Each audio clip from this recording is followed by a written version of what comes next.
מה זה היה? אין לי מושג, ואני נראה לי שיש פה מישהו. מאיפה הגעת? מי אתה? מאיפה הגעת? שלום לכם, אני לזת דוידי. באתי לימים האלה, לזמן הזה, בשליחות חשובה. בידי איגרת איך קראת לעצמך?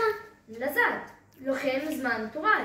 חייל במפקדת בין הזמנים של ממשלת ישראל.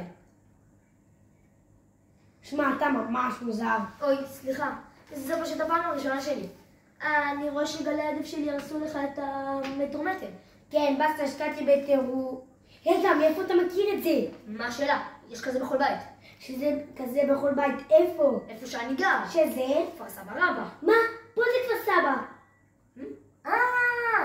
נכון, הזכרתי. בעבר היה קוראים לזה ככה. בעבר למה מאיזה שנה אתה בדיוק? אתה תיעד.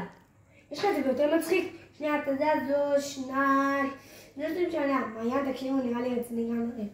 נו בחייך, בגלל שהוא זיהה את הגרונות שלך, ודאי כמו זה, בפוק. אל תתחילי, לא התחלתי, המשכתי. תפסיקו. משהו פה לא הגיוני, ואני חייב להבין אותו. בבקשה, לאיזו שנה הגעתי? תשפ"ד. מה? לא. אני הייתי תמיד פגוש את התנ"ך השוב חולי מהגן. וואו, זאת תהיה ממש בעיה למצוא אותו בעינינו. אלא אם יש לך מכונת זמן, מה שאתה טוען שלך.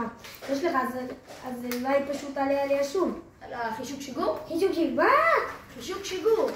2, 3, שגר. לא מכירים? איך שלא תקרא לזה, ותצא לבוש את חולי המעגל, את רבי טרפון, את משה רבינו, את מלך המשל, אני שתצא, מעיין, די, תלך מידע עליו. אתה רואה שהוא קצת מסוחר, אבל אתה רוצה אולי כוס מים? מים? אתה רוצה להגיד לי שיש לכם מים?